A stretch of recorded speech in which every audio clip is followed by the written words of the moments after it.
Hi guys and dolls, how are you? I hope you're well. Okay, first of all, happy Valentine's Day to everybody. I hope you're well. Hope you had a good Valentine's Day. Today makes a year that I've had Milo, my dog. He's an Ossador, Australian Shepherd and Lab mix. And I've had him for technically a year now because I got him on Valentine's Day last year. It just happened to work out that way. It wasn't part of the plan, but it worked out that way. So I've had him for technically a year now. So it doesn't seem like it's been that long. Holy crap. Wow. All right. So today, I saw a clip from Sheila Love's YouTube channel. I saw a clip where uh, a woman who is only dating this person, this guy, and he was discussing who he wanted to have on his benefit as a beneficiary. It's $1 million policy. If something happens to him, the beneficiary would get $1 million. Okay, so he's wanting to put his mother or his sister on it. So she was really pissed about it, and she said, "Your sister hasn't even seen you in 2 years," and ba da da da da. And although she may or may not have a point there, a couple things I have to say about that. Okay, and she's arguing with him. I've done everything for you. I have basically been a wife for you. That's mistake number one. Okay. You do not do wifely things for men who are not your husband. And y'all know how I feel about the wifely thing anyway, so far as being his personal slave, unless he's a double or quadruple amputee, he can wash a damn dish. Y'all know how I feel about this shit. Okay. You're not incapable of doing anything. How can you protect your woman, which is what men do? How can you protect your woman when you can't even wash a dish? Did I go there? If somebody breaks into the house, you're not capable of doing anything. You can't sew a button. You can't wash a dish. You can't push a vacuum cleaner. You can't take care of the kids. I mean, she got to do everything. She's your mom.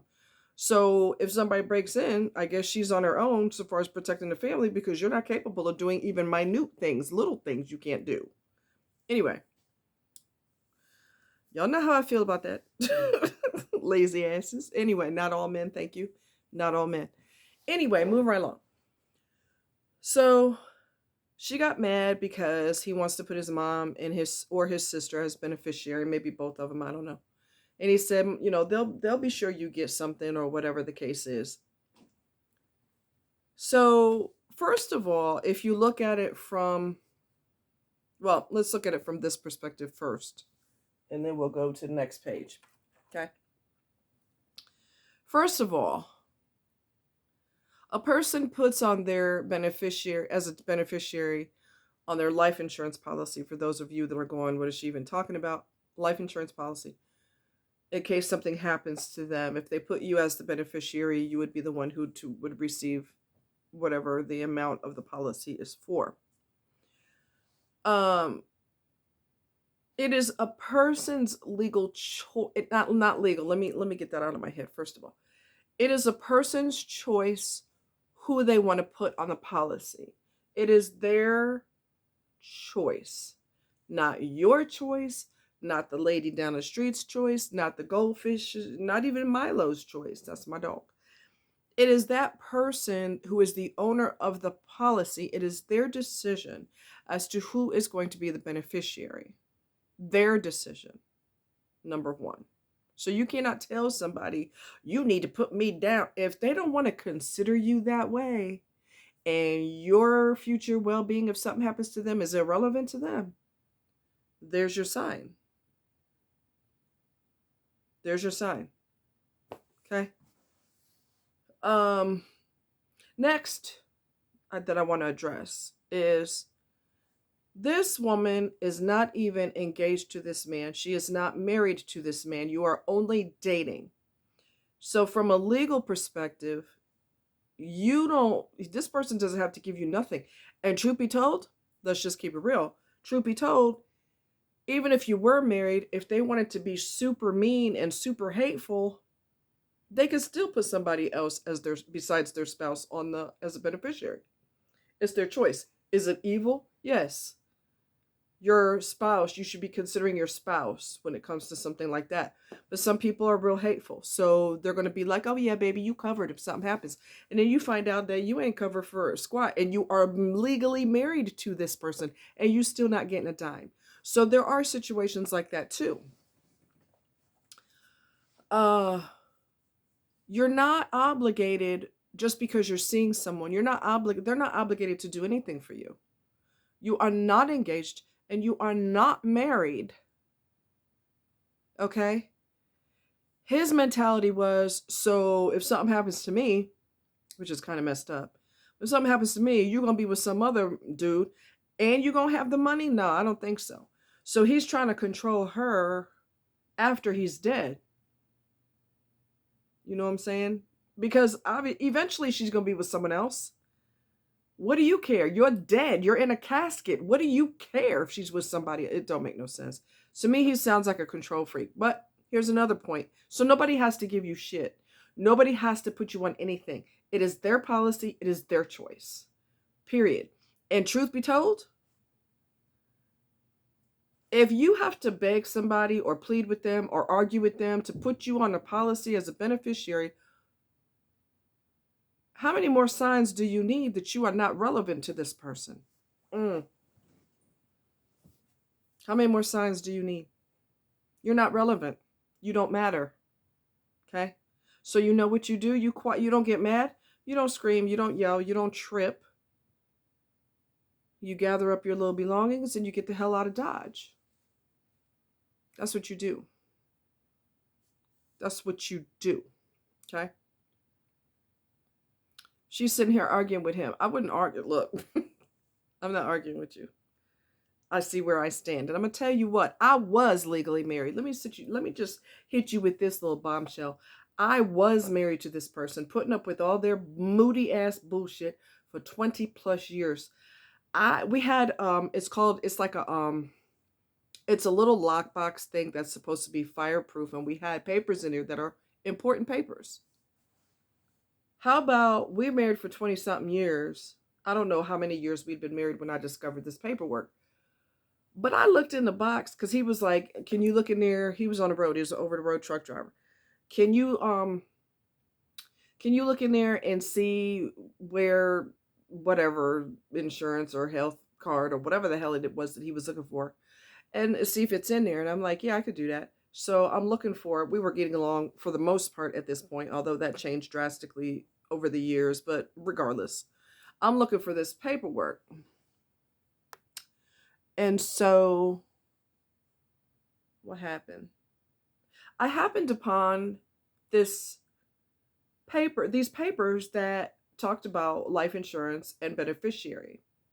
And it had his ex-wife as the beneficiary, not me. I didn't know that. We've been married for how many years? And then I found that out. So naturally, I brought it up and he gave some lame excuse. And if that's not a sign that you're not relevant, I don't know what is. That is serious. You are irrelevant to me. If I die, that's on you. That's your problem. I'll be dead, but you ain't going to be a beneficiary. You can be whatever you want to be, but you won't be that. That tells you the person doesn't give a rat's ass about you. They don't want to look out for you if something happens to them. They don't care. Okay? Now, I know of a couple that was only dating, not engaged, not married, and she persuaded him to put her as the beneficiary on his life insurance policy. Not all women do this, so don't get dumb. I got to be firm about that because men just see an example of one woman being greedy and they assume all women are. This is why I don't want to be in love. This is why I don't want to be in a relationship because of women. Blah, blah, blah. Stop that shit. Not all women act like that, so just kill that. Not all men act like that either, although quite a few of them do, but I don't. They just weren't raised right. They don't have positive male role models. Anyway, move right along. Um, she persuaded him to put her on as a beneficiary, and as I'm watching it, it's a documentary, right? As I'm watching it, my face is scrunched, like, because that made no sense to me. Y'all are only dating. You are not engaged. You are not married. What makes you think you have a right to be on as a beneficiary? Now, if y'all been together 15, 20 years, you have no desire to get married, or you're going to eventually get married, or whatever the case is, just because your lives have been intertwined for so many years, that person looks out for you. They could, but they might not. Okay. Well, he was a sucker, and she persuaded him to do it, and he did it. They went on a kayaking trip, float trip, the two of them, and she killed him. That's why she pushed for her to be the beneficiary. Of course, you're not going to get it now because an investigation is ensuing, because it's suspicious how he died. And so you're not getting a dime. Surprise, you're not getting a dime. All right. But not all people kill. All right. Let's not get crazy. Not all people kill just because they encourage you to put them. But you shouldn't have to do that. You shouldn't have to encourage or entice or argue with somebody who doesn't want to do that. They are telling you, I don't give a shit what happens to you when I'm dead. I'm dead.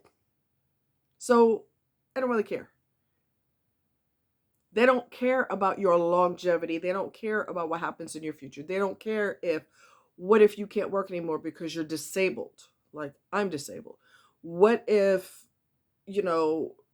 whatever, you got hit by a drunk driver, you're paralyzed, you can't work anymore. At least you have this money to fall back on until the day you die.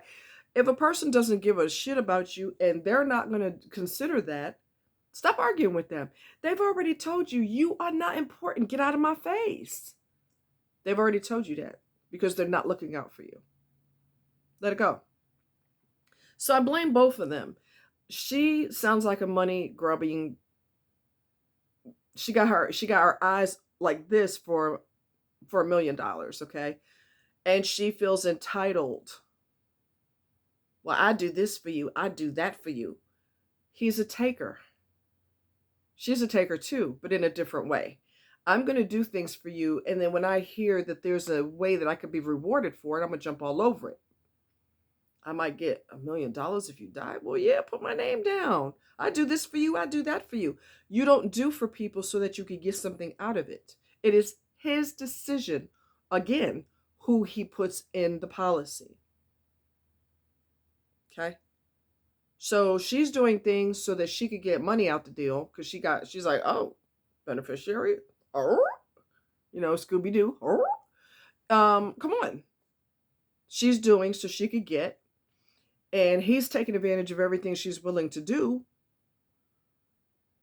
But he's not going to give her anything as a thank you or nothing. But again, he's not legally obligated to give you squat. Y'all not engaged. Y'all not married. You both are acting stupid. So I think that there's 3 types of people in the world, okay? Let's go. Ready? Let's go. Takers, givers, and people who can do both. People who can reciprocate. You took me to coffee last Monday. I'm taking you to coffee this Monday. You paid for popcorn at the movie when we went. I'll pay for popcorn this time. Those are reciprocal give and takers. But a lot of people are either one or the other. They're either givers or takers. If you are a good person and you are a considerate person, you are both. Give and take on both sides. You're there when I need you, and vice versa. It's reciprocal. No, you're not buying me. I don't drink, right? No, you're not buying me my drink at the bar or restaurant or whatever. You're not buying me that. You bought last time. I'm going to cover it, okay? It's reciprocal. But most people are either givers or takers.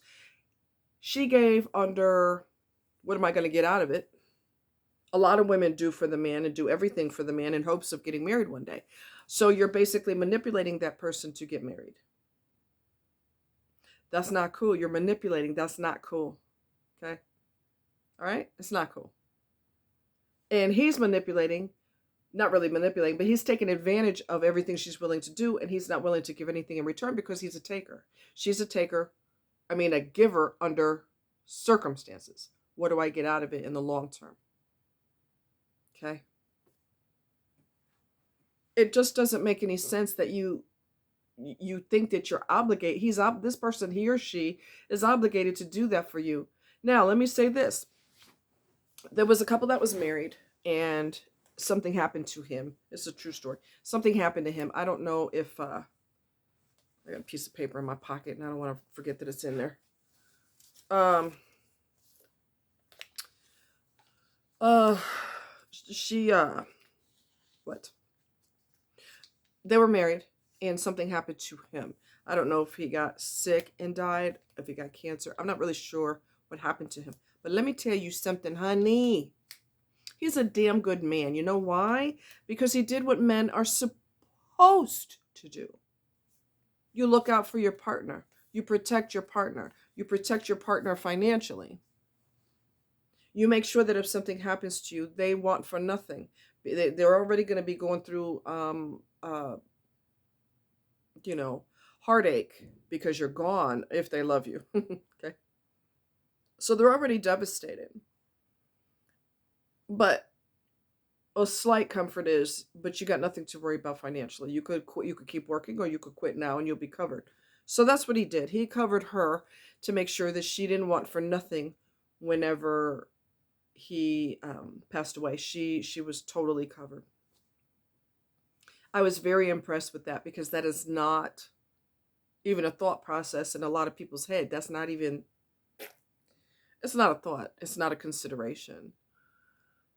And if it is, you know, that husband obviously loved his wife. When you protect somebody, that's one way. Ow, ow, ow. When you protect somebody, that's one way that you show your love for them. When you don't protect them, that shows that you don't care about them whatsoever. Okay. Some things are obvious as the nose on your face. And someone not looking out for your financial best interest, especially if you're married, you don't mean much of anything to them. And that sounds harsh, but I'm just keeping it real. Actions speak louder than words. And somebody refusing to do this number, put you down as a beneficiary. They don't do that simple little thing, sign on a dotted line. They don't give two damns about you. Don't argue with them. Don't sit, if you're married especially. Don't argue with them. Don't, cuss them out. Don't rip into them. Just say, okay, I see where I stand. That's cool. Don't fall into excuses, because there is no excuse to not look out for your partner. Um, that wife that her husband was decent enough to look out for her financially, she spent every dime on a romance scammer because she was lonely and desperate to fill the void. So I was really pissed at her because I'm like, women would give their left arm to have a man do what your husband did, because they don't do that no more. Okay. If you want extra butter on your popcorn in a movie, they expect something out of it. Okay. So they don't make them like that no more. Very few. I've not met one yet. Okay.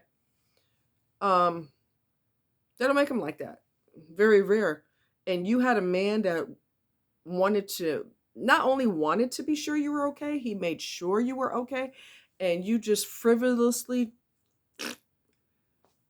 like confetti at a wedding, you just threw it in the air to some fake pictures of this person.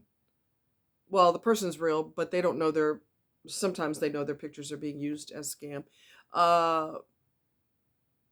Chances are you're talking to some weirdo in Nigeria or something. Okay. Men who are having all these sexy erotic talks with this woman that you in love with, and she's telling you what she wants to do with you in bed. You talking to a man 99.9% of the time. So you're basically telling a man, even though the pictures are of a beautiful woman, you're telling a man what you want to do with him in bed. And you're straight. But you think you're talking to a woman. You're talking this way to a man. So y'all need to slow your roll. Okay. You need to slow your roll. Anyway, don't argue with this person. If they don't look out for you, They don't protect you. Even on a minor scale, you're having an asthma attack. The person's sitting there watching football, basketball, whatever. You need your inhaler and you need it badly. It's in the bedroom. You're on the floor in the living room. You're struggling to breathe, and they won't get up off their ass to go get your inhaler. They're just kind of watching TV, like they got the remote in their hand, and they're just like changing channels. There's your sign. Okay? There's your sign. I don't care if you die on the floor because you can't breathe. I'm watching TV right now. I don't have time for all that. There's your sign. Your safety is irrelevant. Your future is irrelevant. You are irrelevant. Get a clue. Okay? You guys take care. Much love. Bye-bye. What is happening? Did I turn that off? I don't know.